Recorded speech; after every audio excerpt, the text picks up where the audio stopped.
So hello everyone and a very good evening to all of you. Welcome back once again to the session of Indian Polity. So guys, in today's session we are going to discuss the federal features of India. जी हाँ, आज हम बात करेंगे federal features की. Now आप सबने ज़रूर सुना होगा कि जो इंडिया का फेडरेशन है, हमारा देश एक फेडरल फॉर्म ऑफ गवर्नमेंट है हमारे देश में. तो हमारे देश का जो फेडरल फॉर्म ऑफ गवर्नमेंट है वो ट्रू फेडरेशन नहीं है. बिल्कुल सही बात है, क्योंकि कई फीचर्स हमारे कॉन्स्टिट्यूशन में ऐसे हैं जो कि हमारे सिस्टम ऑफ गवर्नेंस को फेडरेशन टाइप ऑफ गवर्नमेंट बनाता है, और कुछ प्रोविजंस ऐसे हैं जो कि हमारे देश में यूनिटरी फॉर्म ऑफ गवर्नमेंट को स्थापित करता है. ठीक है, तो हमारा देश ट्रू फेडरेशन क्यों नहीं है, कौन कौन से फीचर्स ऐसे हैं जो कि फेडरल हैं कैरेक्टर में, और कौन कौन से फीचर्स ऐसे हैं हमारे देश के जो कि यूनिटरी हैं, इन सारी चीज़ों की आज हम बात करेंगे. नाउ फेडरल फीचर्स गाइस कई किताबों में जो है शुरू में दिया हुआ होता है, before the union government, before the state governments, before the parliament. But what I believe कि पहले अगर हम union government, state government, parliament पढ़ेंगे, जो कि हमने पढ़ लिया है, तो हमें फेडरल फीचर ज़्यादा बेटर समझ में आएगा. तो आपने अगर पीछे की वीडियोस नहीं देखी हैं तो please go and watch that video and then come back to this video federal features of India, तो आपको ज़्यादा बेहतर समझ में आएगा. Alright, so let's begin with the session guys and let's try to understand what is the meaning of federalism. Federalism का मतलब क्या होता है ये समझ लेते हैं. देखो, फेडरलिज्म का सीधा सीधा मतलब होता है गाइस डिवीजन ऑफ पावर्स. ठीक है, फेडरलिज्म का सीधा सीधा मतलब क्या होता है, डिवीजन ऑफ पावर्स. ठीक है, और अगर हम इसको डिटेल में समझने की कोशिश करें, डिवीजन ऑफ पावर्स किसके बीच में डिवीजन ऑफ पावर्स हो रही है यहाँ पे, मैं बताता हूँ. देखो, और थोड़ा डीप जाते हैं और फेडरलिज्म को समझने की कोशिश करते हैं. Let's say there are various states. ये छोटे छोटे बहुत सारे स्टेट्स हैं, प्रोविंसेस हैं. इन सभी प्रोविंसेस ने डिसाइड किया, ठीक है, इन सभी प्रोविंसेस ने क्या किया, डिसाइड किया, और यू कैन से इन सभी प्रोविंसेस ने अग्रीमेंट किया या फिर एक ट्रीटी किया.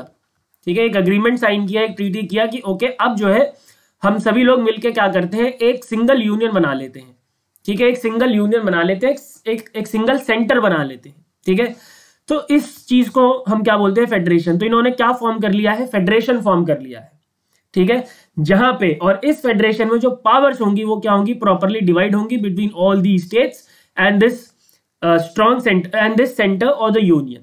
ठीक है, so basically it is a system of governance in which powers between the national government and state governments are divided by the constitution and other statutory provisions. ठीक है, और साथ ही साथ इसमें एक बात और याद रखेंगे कि ये जो पावर्स डिवाइड होती हैं, ये जो पावर्स इस तरीके से डिवाइड होती हैं कि स्टेट्स के ऊपर और यूनियन के ऊपर, दोनों के ऊपर लिमिट्स असाइन कर दी जाती हैं कि आप इन लिमिट्स के बाहर नहीं जाओगे.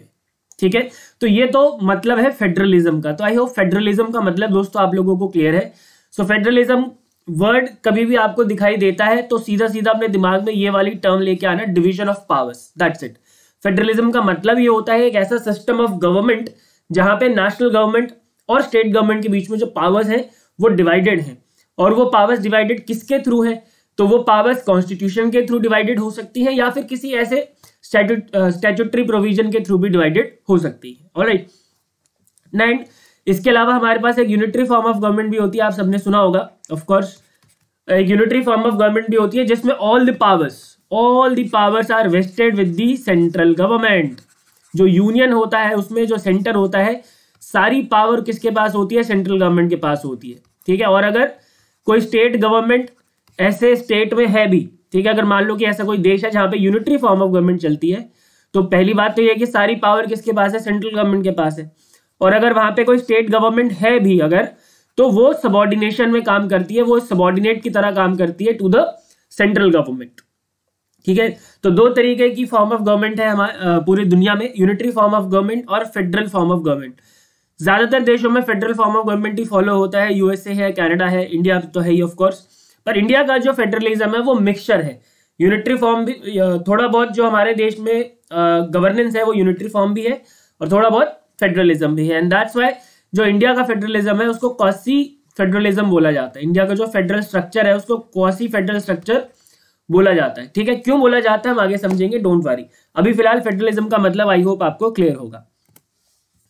नाउ फेडरेशन किस किस तरीकों से फॉर्म हो सकती है. देखो, फेडरेशन दो तरीके से फॉर्म हो सकती है. एक तरीका मैंने आपको ऑलरेडी बता दिया है, बाय इंटीग्रेशन और अग्रीमेंट. क्या हुआ, बहुत सारे छोटे छोटे स्टेट्स थे, उन्होंने आपस में अग्रीमेंट कर लिया कि हम सभी लोग इंटीग्रेट होके एक पर्टिकुलर यूनियन बना लेते हैं. ठीक है, और ऐसा कहाँ पे हुआ था? It happened in United states of America.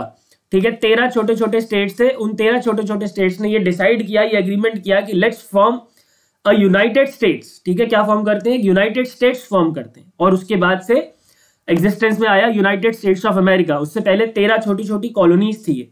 ठीक है, और ऐसा इसलिए होता है जनरली क्योंकि मान लो कि ये जो 13 छोटी छोटी कॉलोनीज है, जनरली इनका जो मिलिट्री पावर है, ठीक है, वो अलग अलग है। सबकी 13 स्टेट्स की अलग अलग मिलिट्री पावर है, अलग अलग इकोनॉमिक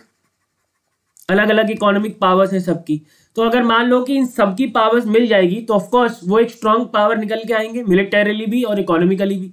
ठीक है जी, सो दैट्स वाई इस तरीके के जो स्टेट्स हैं वो ये डिसाइड कर लेते हैं कि okay let's form a union. तो उससे क्या होगा? हम सभी की पावर्स जो है वो एनहांस होगी। Alright, so this is one way by which the federation can be formed. Another way is by disintegration.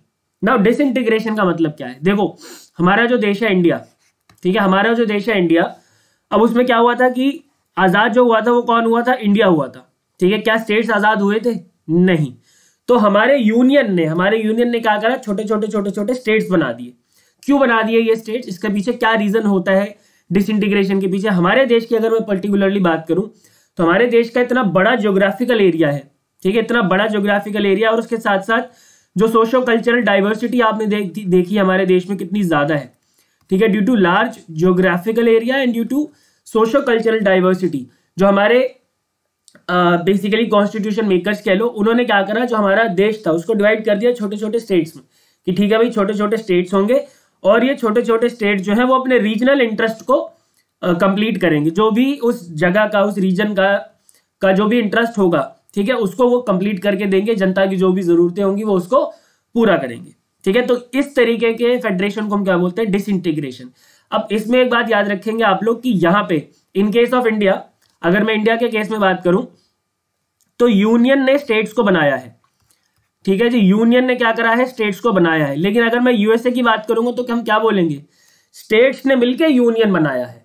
Alright, so you should know this difference in the disintegration, in the formation of federation by disintegration, the states are formed by the union, while in the formation of federation by integration, the union is formed by the states by the result of agreement between the states or among the states. All right, so I hope guys this is clear. These are two types of ways through which a federation can be formed. And by disintegration, of course, हम तो 1947 में आजाद हुए हैं, हमसे पहले ये जो disintegration वाला तरीका था ये कनाडा ने फॉलो कर लिया था। So we can say that our federation is the Canadian model of federation. हमारा जो मॉडल ऑफ फेडरेशन है वो कहाँ से बोरो किया है हमने? कैनेडियन मॉडल है हमारा। ठीक है, याद रखना इस बात को, कैनेडियन मॉडल ऑफ फेडरेशन हमारे देश में फॉलो होता है, जहां पे जो फेडरेशन बना है वो यूनियन ने स्टेट्स को बनाया है। ठीक है, बाय डिसइंटीग्रेशन, और स्टेट्स को हमारे कॉन्स्टिट्यूशन ने पावर दे दी है कि ठीक है आप ये काम करोगे and to promote the regional and the local interest. Okay, so I hope guys this is clear. Moving ahead to the Indian Federation, जो कि एक quasi federation बोला जाता है। अब हम इसकी बात कर लेते हैं। Now you must be wondering कि भाई आप कह रहे हो हमारा देश फेडरल है, हमारे देश का जो स्ट्रक्चर है वो फेडरल स्ट्रक्चर है, बट कॉन्स्टिट्यूशन में तो कहीं पे भी फेडरलिज्म आपने पढ़ाया नहीं। आपने पूरा कॉन्स्टिट्यूशन पढ़ा दिया, इतनी सारी चीजें पढ़ा दी, लेकिन आपने कभी भी ये नहीं बोला कि भाई ये हमारे देश में according to this article the India is a federal union और India has a federal structure of government. ऐसा तो आपने कभी नहीं बोला। यस, बिल्कुल इसलिए नहीं बोला क्योंकि हमारे कॉन्स्टिट्यूशन में फेडरल वर्ड मेंशन ही नहीं है। ठीक है, आप सबको मैंने पढ़ाया था that article 1 of the constitution of India describes India that is Bharat as a union of states. ठीक है, आर्टिकल 1 में क्या लिखा हुआ है? India that is Bharat as a union of states. वहां पे फेडरेशन वर्ड का इस्तेमाल हुआ ही नहीं है। अब ऐसा क्यों हुआ? ऐसा क्यों किया गया? तो इसके पीछे डॉक्टर बी आर अम्बेडकर ने दो बहुत ही अच्छे रीजंस दिए थे। पहला रीजन तो उन्होंने दिया था, वन सेकेंड, उन्होंने बोला कि भाई देखो इंडिया का जो फेडरेशन है, पहली चीज तो ये है it is not a result of any agreement between the states. ठीक है, पहली बात तो ये है कि इंडिया का जो फेडरेशन बना है that is not a result of any agreement among the states. ठीक है, पहला रीजन उन्होंने ये दिया, that's why federation of states word हम यूज ही नहीं करेंगे। और दूसरा रीजन उन्होंने ये दिया कि इंडिया में किसी भी स्टेट्स के पास ये अधिकार नहीं है to cede away from the territory of India. India में कोई भी स्टेट जो है वो दूर अपने आप को अलग नहीं कर सकता, which means the states do not have the territorial integrity. उनके पास टेरिटोरियल इंटेग्रिटी नहीं है। ऐसे ऐसे वर्ड्स एग्जाम में लिख के आ जाओगे ना, जो एग्जामिनर है तुम्हें घर से उठा के आईएएस बना देगा, ठीक है जी। तो बस कीवर्ड्स का इस्तेमाल करना होता है मेंस में, दैट्स इट, और कोई बड़ी बात नहीं होती। अभी जो पेपर आया GS2 का, उसमें कई क्वेश्चंस देखने में बहुत अजीब लग रहे हैं, but these are very easy, ठीक है, बहुत ही ज़्यादा आसान क्वेश्चंस हैं। It's all about using the keywords, it's all about how you frame your answers, it's all about how you put how you give a good structure to your answer, ठीक है। So इन चीज़ों की चलो बात हम आगे करेंगे, डोंट वरी, फिलहाल पढ़ लेते हैं। सो 2 रीजंस दिए BR अम्बेडकर ने ये कह के कि भाई देखो हमारा जो देश है वो यूनियन ऑफ स्टेट्स है, फेडरेशन ऑफ स्टेट्स नहीं है, क्योंकि the union of India is not a result of agreement among the states and the states do not have any right to cede away from the union of India, and that's why we are using the term union of states and not the federation of states. I hope ये आपको याद रहेगा। And constitution makers adopted the federal system due to large size of the country and social cultural diversity। ये चीज मैं आपको already बता चुका हूं, ठीक है। अब हमारा देश, अभी भी आपको ये दिमाग में ये सवाल क्लियर नहीं हुआ होगा कि हमारा जो फेडरल सिस्टम है उसको क्वासी फेडरल क्यों बोलते हैं, ठीक है, वो अभी आपको आगे समझ में आएगा। पहली चीज तो ये आपको एक रीजन तो आपको ये समझ में आ गया होगा क्वासी फेडरलिज्म का, कि हमारे देश का जो फेडरल कैरेक्टर है, जो फेडरल स्ट्रक्चर है, that is not a result of agreement among the states, but actual में फेडरलिज्म की जो डेफिनेशन है उसमें एग्रीमेंट होना जरूरी है, ठीक है, क्योंकि फेडरलिज्म जो फेडरल वर्ड है वो एक लैटिन वर्ड से आता है, फीडस, जिसका मतलब ही एग्रीमेंट होता है। ऑलराइट, सो पहला रीजन तो ये आपको दिख गया यहाँ पे।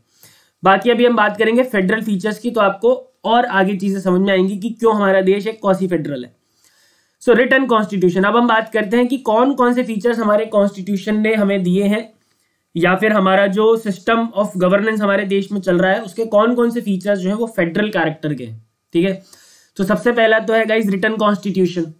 सी we have a written constitution in which the powers of the central government and the state government have been specified, ठीक है। जो सेंट्रल गवर्नमेंट की पावर है और जो स्टेट गवर्नमेंट्स की पावर है वो उसमें अंदर ऑलरेडी लिख दी गई हैं, ठीक है, उसके अंदर कोई चेंज नहीं किया जा सकता अनलेस की कोई अमेंडमेंट किया जाए। तो रिटन कॉन्स्टिट्यूशन हमारे देश में जिसने की ऑलरेडी स्पेसिफाई कर दिया है कि what will be the powers of the union government and what will be the powers of the state government with in the defined limits, ठीक है जी, ये बात याद रखना। दोनों के लिमिट्स कॉन्स्टिट्यूशन ने बता दी है, यूनियन गवर्नमेंट की, सेंट्रल गवर्नमेंट की भी बता दी है और स्टेट गवर्नमेंट्स की भी बता दी है, ठीक है। दूसरे फेडरल फीचर की अगर हम बात करें तो डुअल पॉलिटिकल सिस्टम हमारे देश में चलता है। We have central government at the centre, and we have state governments at the state, ठीक है। डुअल पॉलिटिकल सिस्टम है हमारे देश में। ऐसा तो नहीं है कि एक ही सरकार है जो कि पूरे देश पे राज कर रही है। यस, जो सेंट्रल गवर्नमेंट है उसका जो राज है पूरे देश के ऊपर होता है, बट अगेन स्टेट्स में भी हमारे पास गवर्नमेंट्स होती हैं और उन दोनों की पावर जो है वो आपस में डिवाइडेड हैं, ठीक है। और जो जैसे कि फॉर एग्जांपल जो मैटर्स ऑफ नेशनल इंपॉर्टेंस है, जैसे कि फॉरेन अफेयर्स हो गया, डिफेंस हो गया, कम्युनिकेशन हो गया, all these matters are being handled by the central government in the country, ठीक है। While the matters of regional importance और the local importance are being handled by the state governments, ठीक है। So we have dual political system which is the federal feature. Now the most important federal feature जो कि federalism की definition का part है, that is the division of powers. हमारे देश में यूनियन गवर्नमेंट और one second guys, I think ये हिल गया थोड़ा सा, यस, ऑलराइट। तो हमारे देश में हम बात करें थे डिवीजन ऑफ पावर्स की, one second, alright. So division of powers की अगर हम बात करें, ठीक है, तो आप सबको पता होगा there is a 7th schedule in the constitution of India, ठीक है, in which we have 3 lists.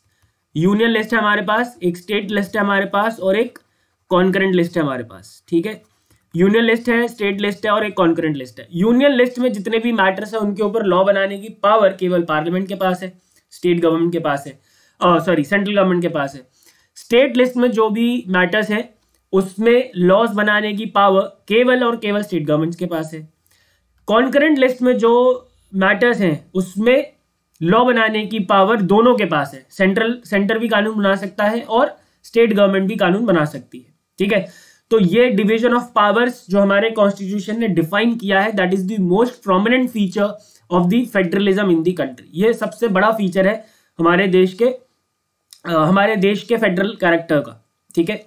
इसके बाद रिजिड कॉन्स्टिट्यूशन। देखो हमारा जो कॉन्स्टिट्यूशन है वो रिजिड भी है और फ्लेक्सिबल भी है। There are certain features that can not be amended at all, और there is a very difficult process to amend those provisions. Like for example, if government wants to amend any federal character, मान लो कि कोई भी federal feature है जो कि भारत सरकार अमेंड करना चाहती है, so in that case the parliament would require the special majority first of all, they would require this special majority first of all, plus ratification of more than 50% of the states is also required। ये सब हम पढ़ चुके हैं, ठीक है। I will not go into the details of this। So हमारे constitution की रिजिडिटी ने हमारे देश को एक फेडरल स्ट्रक्चर प्रोवाइड किया है। कैसे किया है ये मैंने आपको बता दिया। Now we have independent judiciary. हमारा जो जुडिशियल सिस्टम है वो बिल्कुल इंडिपेंडेंट है, which means there is no interference of either the central government or the state governments in the functioning of judicial system। जो हमारा जुडिशियल सिस्टम है उसकी फंक्शनिंग में सेंट्रल गवर्नमेंट का या फिर यूनियन गवर्नमेंट का किसी भी तरीके का कोई इंटरफेरेंस नहीं होता है। And finally bicameralism। now we all know we have Lok Sabha which consists of the representation from the people, ठीक है। and then we have Rajya Sabha which consist of the members which consist of the representatives of the states, ठीक है। राज्यसभा के अंदर क्या होते हैं, states के रिप्रेजेंटेटिव्स होते हैं। सो राज्यसभा बनाने का पीछे मकसद यही था कि अगर सिर्फ लोकसभा बना देते तो फिर तो ये लोग जो मर्जी करते, समझ रहे हो। लेकिन राज्यसभा बनाई गई टू कीप अ होल्ड, ठीक है, to put a hold on the undue, ठीक है। जो लोकसभा है अगर वो किसी तरीके का कोई बेसिकली मिसयूज ऑफ पावर ना कर सके, ठीक है। So Rajya Sabha was form to put a hold on undue on misuse. Sorry guys, मैं थोड़ा सा फंबल हो गया यहाँ पे, मैं फिर से रिपीट कर देता हूँ। राज्यसभा को फॉर्म किया गया, क्यों किया गया, ताकि लोकसभा को अपनी पावर्स को मिसयूज करने के लिए रोका जा सके। तो Rajya Sabha was form to put a hold on misuse of power by Lok Sabha, ठीक है। So I hope guys bicameralism is clear। So these are the federal features। I hope these federal features are clear। Now let's talk about the unitary features। अब देखो यार, अब हमारे देश में देखो, या तो फेडरलिज्म, या तो देश फेडरल होता है या तो देश यूनिटरी होता है, ठीक है। अब हमारे पास क्या दिक्कत है कि हमारे पास कॉन्स्टिट्यूशन में there are certain features which are of federal character and there are certain features which are of unitary character, which provides the system of governance a unitary character। And that is why our federalism is not a true federation। हमारा जो देश है उसका federation एक true federation नहीं है, because we have certain unitary features also, and there is one more reason। this is also because the Federation of India did not form due to the result of an agreement among the states, ठीक है। तो that is why our federation system, our federal system, our federal structure is known as quasi-federal, which consists of certain features which are federal in character and certain features which are unitary in character, ठीक है। So I hope guys this is clear। और अगर exam में मान लो आपके mains में कोई question आता है with respect to this quasi federalism, तो आप दोनों फीचर्स मेंशन करके लास्ट में कंक्लूड कर सकते हो कि since the constitution of India provided for certain features which are of federal character and then we have certain characters which are unitary in nature, and that's why our governance system is rightly known as the quasi federal system, ठीक है जी। तो unitary features की अगर हम बात करें तो single constitution हमारे देश में, एक ही कॉन्स्टिट्यूशन ने सेंट्रल गवर्नमेंट की भी पावर डिसाइड करी है और स्टेट गवर्नमेंट्स की भी पावर डिसाइड करी है, ठीक है। Then we have a powerful centre. हमारे देश के फेडरेशन को फेडरेशन विद स्ट्रॉन्ग सेंटर भी बोला जाता है, ठीक है जी, federation with strong centre. Now आप सबको ये बात पता होगी कि जो हमारा कॉन्करेंट लिस्ट है, ठीक है, देखो हमारे पास यूनियन लिस्ट है, हमारे पास स्टेट लिस्ट है एंड देन हमारे पास कॉन्करेंट लिस्ट है। यूनियन लिस्ट में तो पावर किसके पास है, पार्लियामेंट के पास है, सेंट्रल गवर्नमेंट के पास है। स्टेट गवर्नमेंट में पावर किसके पास है? स्टेट गवर्नमेंट के पास है लॉ बनाने की। कॉन्क्रीट लिस्ट में दोनों के पास पावर है। अब अगर दोनों के पास पावर है तो अगर मान लो कि किसी मैटर के ऊपर दोनों ने लॉ बनाया और उसमें कॉन्फ्लिक्ट आ गया, मतलब एक किसी स्टेट ने लॉ बना दिया और एक पार्लियामेंट में बना दिया, पार्लियामेंट ने बना दिया ऑन द सेम मैटर, तो क्या होगा? इन that case the law made by the parliament would prevail. ठीक है, जो पार्लियामेंट वाला जो पावर है, पार्लियामेंट वाला जो लॉ होगा वो प्रिवेल करेगा over the state governments law. तो यहाँ पे आप देख सकते हो जो सेंटर है वो कैसा है? पावरफुल है। दूसरा एक और बहुत बड़ा जो हमारा प्रोविजन है with respect to the powerful centre, वो आप इमरजेंसी के थ्रू दे सकते हो। इमरजेंसी के टाइम क्या होता है? The centre becomes all powerful and the states states के पास ऑलमोस्ट पावर जो है वो खत्म हो जाती है, स्टेट्स के पास लॉ मेकिंग की पावर भी नहीं रहती। So we have a powerful centre which makes the country unitary, which makes the system of governance unitary form. Now destructible states हैं हमारे देश के, ठीक है, जो पार्लियामेंट है, ठीक है, पार्लियामेंट के पास पावर है to change the names, to change the names of the state, to change the boundaries of the state, ठीक है, या फिर स्टेट्स के अंदर किसी भी कोई नया स्टेट बनाने की पावर, किसी स्टेट को खत्म करने की power, all these powers are vested with the parliament and not with the states. ये पावर्स स्टेट के पास नहीं है, ये पावर किसके पास है? पार्लियामेंट के पास है। That's why this is a unitary feature. Single citizenship है हमारे देश में, हम देश के नागरिक हैं, हम किसी स्टेट के नागरिक नहीं है। मैं दिल्ली में रहता हूं तो मैं दिल्ली का नागरिक नहीं हूं, मैं भारत का नागरिक हूं, ठीक है। इमरजेंसी प्रोविजंस मैंने आपको बता दिया, इमरजेंसी जब लगती है हमारे देश में तो स्टेट जो सेंटर है वो पूरी तरीके से पावरफुल हो जाता है और स्टेट्स के पास ऑलमोस्ट पावर्स खत्म हो जाती हैं। इंटीग्रेटेड जुडिशरी है हमारे देश में। अब देखो क्या हमारे देश में ऐसा होता है कि यूनियन के जो लॉज हैं, यूनियन लॉज है मान लो कुछ, और then let's say there are certain state laws. तो क्या हमारे देश में ऐसा होता है कि यूनियन लॉ के लिए अलग कोर्ट्स हैं, यूनियन लॉज को इन्फोर्स कराने के लिए अलग कोर्ट्स हैं और स्टेट लॉज को इन्फोर्स कराने के लिए अलग कोर्ट्स हैं? नहीं, हमारे देश में इंटीग्रेटेड जुडिशरी है which has the responsibility of enforcing both the union laws and the state laws. Alright, and then we have all India services. देखो आप कल को IAS बनोगे, IFS बनोगे, IPS बनोगे, ये तीन सर्विस जो है ये ऑल इंडिया सर्विसेज बोली जाती हैं, ठीक है। These services are common to the center and the states, but what is the issue here? Issue is that इनकी रिक्रूटमेंट और इनके ऊपर जो पूरा सुपरिटेंडेंस होता है, जो पूरा कंट्रोल होता है, वो किसका होता है? सेंटर का होता है। स्टेट का इसमें कोई कंट्रोल नहीं है, ठीक है। और ये बहुत बड़ा बोन ऑफ कंटेंशन है between the union and the states. तो खैर हम उसके बाद आगे करेंगे। Appointment of governor, see governor is the head of a state, governor is the head of the state, but we all know the governor is appointed and dismissed by the president on the advice of the council of ministers, और you can say पूरा का पूरा जो control है वो किसका है? Central government का है। तो ये भी एक यूनिटरी फीचर है। And then we have integrated election commission. The Election Commission of India conducts election not only for the parliament but also for the state legislatures. All right. So guys, these are certain features of certain unitary features of the government of India, या फिर you कह सकते हो of the India as a whole. तो I hope ये सारी चीजें clear है। Now अब बात करते हैं कि what are the certain areas of conflict, what are the bone of contentions between the union and the state governments. सबसे पहला और सबसे बड़ा जो कन्फ्लिक्ट का एरिया है, कंट्रोवर्सी का एरिया है, that is the office of governor. So हम सब जानते हैं, और इनफैक्ट अभी आई थिंक 64th BPSC में एक क्वेश्चन भी आ गया था कि गवर्नर जो है वो सेंटर के पपेट की तरह काम करते हैं। हालांकि ये कंट्रोवर्शियल क्वेश्चन था, वो बाद में क्वेश्चन हटा लिया गया था। सो ऑफिस ऑफ गवर्नर जो है, देखो हम सब जानते हैं governor is appointed by the centre, ठीक है, and he can also be dismissed by the centre, ठीक है। ऑल्दो वो प्रेसिडेंट करते हैं but on the advice of the central government ही करते हैं, हम सब जानते हैं बात, ठीक है। अब गवर्नर को बोला जाता है agent of the central government. Governor को क्या बोला जाता है? Agent of the central government. और जब सेंट्रल गवर्नमेंट का मन नहीं करता, जब सेंट्रल गवर्नमेंट को लगता है that the central government wants to interfere in the functioning of any state government, तो वो गवर्नर के थ्रू कर लेते हैं। कैसे कर लेंगे? क्योंकि स्टेट गवर्नमेंट का कोई भी बिल अगर पास होना है तो किसके पास जाएगा? गवर्नर के पास जाएगा। और गवर्नर किसका एजेंट होता है? सेंट्रल गवर्नमेंट का होता है। तो इन दैट केस वो क्या करेगा? बिल को वापस भेज देगा या बिल पे साइन नहीं करेगा। तो इस तरीके से कई और तरीके हैं जिसका मिसयूज किया जाता है। And the best example is the tussle between lieutenant governor of Delhi and chief minister of Delhi, ठीक है। आप सबने देखा होगा न्यूज चैनल्स वगैरह में, चीफ मिनिस्टर अरविंद केजरीवाल आते हैं और कहते हैं जी एलजी साहब हमें काम नहीं करने दे रहे हैं, या एलजी साहब आते हैं तो वो कहते हैं जी चीफ मिनिस्टर कुछ नहीं कर रहे हैं। तो बेसिकली ये जो टसल है ये चलती रहती है।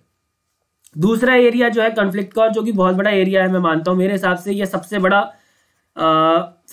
बड़ी चीज़ है हमारे देश में जिसका मिसयूज हो रहा है और जो कि बहुत गलत है, प्रेसिडेंट्स रूल। ठीक है, हम सब जानते हैं प्रेसिडेंट रूल का कैसा मिसयूज होता है। अब now president rule is in the hands of the parliament. ठीक है, हम सब जानते हैं अंडर आर्टिकल 356 प्रेसिडेंट रूल लगाना किसके हाथ में, पार्लियामेंट के हाथ में। ठीक है, स्टेट के हाथ में तो नहीं है, और इसका बहुत बार मिसयूज हुआ है। ठीक है, स्टार्टिंग फ्रॉम दी, अगर मैं इंडिपेंडेंस से बात करूं तो 1966 से लेकर 1977 के बीच में इंदिरा गांधी गवर्नमेंट ने 39 टाइम्स 10-11 सालों में 39 बार अलग अलग स्टेट्स के अंदर प्रेसिडेंट रूल लगा दिया था। एंड इसके बाद जो जनता पार्टी आई थी, जनता पार्टी की गवर्नमेंट आई थी, वो भी कम नहीं थी। जैसे ही जनता पार्टी की गवर्नमेंट बनी, उन्होंने 9 कांग्रेस स्टेट्स में 9 स्टेट्स जहाँ पे कांग्रेस की सरकार थी उन सब जगह प्रेसिडेंट रूल लगा दिया। एंड ये तो चलो पुरानी बात हो गई। वेरी रिसेंटली 2014 में जब आंध्र प्रदेश का बंटवारा हो गया, आंध्र प्रदेश और तेलंगाना बन रहा था, वहां पे भी जो प्रोविजन थे आर्टिकल 356 के, उसको ओवरराइड करके प्रेसिडेंट रूल लगाया गया था। सो प्रेसिडेंट रूल जो है वो हमेशा से एरिया ऑफ कॉन्फ्लिक्ट रहा है, और जो कि आगे भी मुझे लगता है रहेगा। इसके ऊपर सरकारिया कमीशन ने एक रिकमेंडेशन भी दी थी कि भाई इसका जो है वो बहुत कम यूज होना चाहिए, this article should be used sparingly. और इनफैक्ट अम्बेडकर ने तो इसको एक डेड लेटर बताया था, बट ये डेड लेटर नहीं है, अब तो ये बहुत बड़ा वेपन बन चुका है। ठीक है, नाउ तीसरा जो एरिया ऑफ कॉन्फ्लिक्ट है guys, that is the reservation of state bills for consideration of president. So we all know under article 200 governor के पास पावर है कि वो किसी भी स्टेट बिल को रिजर्व कर सकते हैं for consideration of the president. And इस बारे में कई बार स्टेट गवर्नमेंट्स का ये कहना रहा है कि जो गवर्नर है अपनी इस पावर का मिसयूज कर रहे हैं, क्योंकि प्रेसिडेंट जो है वो सेंट्रल गवर्नमेंट के एडवाइस पे काम करेंगे। ठीक है, और गवर्नर एजेंट है इनका। तो यहाँ पे कई बार ऐसा होता है कि स्टेट गवर्नमेंट जो बिल पास कराना चाहती है वो प्रेसिडेंट के पास जाता है और प्रेसिडेंट उस बिल को मना कर देते हैं। ठीक है, और इसमें एक केस हुआ था Hoechst pharma versus state of Bihar. Hoechst pharma versus state of Bihar ने इसमें इनफैक्ट ये कह दिया था कि भाई this power of the governor can not be challenged in any court of law. ठीक है, now management of all India services comes under the power of union. ये मैंने आपको बता दिया कि ऑल इंडिया सर्विसेज की रिक्रूटमेंट की पावर, उसका डायरेक्शन, उसका कंट्रोल, उसका सुपरिटेंडेंस सारा किसके हाथ में, यूनियन के हाथ में। ठीक है, तो this has always been a matter of tussle, a matter of conflict between the central government and the union government. Share of finances between centre and state. तो अगर आपको वो 14 फाइनेंस कमीशन में तमिलनाडु वाला जो सदर्न स्टेट्स वाला जो conflict है अगर याद है तो आपको बिल्कुल ही अच्छे से समझ में आ जाएगा। फॉर एग्जांपल मैं आपको याद दिला देता हूँ, 14 फाइनेंस कमीशन ने क्या करा था, जो सदर्न स्टेट्स थे स्पेशली तमिलनाडु, उनका जो ग्रांट था वो कम कर दिया था। क्यों कम कर दिया था? देखो, जो फाइनेंस कमीशन ग्रांट देता है that is based on the census. ठीक है, सेंसस के बेसिस पे देता है। और ये बताया गया कि तमिलनाडु के जो स्टेट्स हैं या फिर जो सदर्न स्टेट्स हैं और दूसरे, उन्होंने जो टोटल फर्टिलिटी रेट है उसके ऊपर कंट्रोल किया है। एंड दैट्स वाई जो उनकी पॉपुलेशन है वो कम बढ़ रही है, धीरे धीरे बढ़ रही है, स्टेबल हो चुकी है। एंड इसलिए उनको जो पैसों की जरूरत है वो कम है। इसमें तमिलनाडु के जो चीफ मिनिस्टर थे उनका ये कहना था कि भाई you are reducing the resources of a state, and और अगर कोई स्टेट अच्छा परफॉर्म्स कर रहा है तो rather than rewarding the state, you are punishing that state by reducing their grants। तो ये बात गलत है। तो ये टसल जो है फाइनेंसेस का चलता रहता है between centre and state. Encroachment by the centre on the state list, very recent example farm act.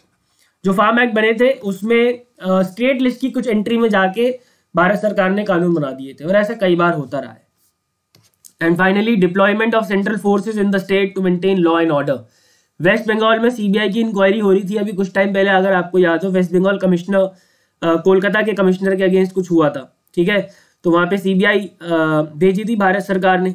तो वहाँ पे भी ममता बनर्जी और जो भारत सरकार थी उनके बीच में काफ़ी ज़्यादा लड़ाई झगड़े हुए थे, माथाफोड़ी हुई थी कि भाई आप ये नहीं कर सकते, और सेंट्रल गवर्नमेंट का कहना था भी हम बिल्कुल कर सकते हैं। ठीक है, सीबीआई के वक्त आप सबको याद होगा, हमने पढ़ा था कि अगर स्टेट में भेजना है तो कंसेंट रिक्वायर होती है, बट ऐसा नहीं है कि उसके भी अलग अलग वो होते हैं। तो जो सीबीआई वाला जो वेस्ट बंगाल वाला पॉइंट था वो बिल्कुल सही था, सेंट्रल गवर्नमेंट उस केस में भेज सकती थी सीबीआई के ऑफिशियल्स को।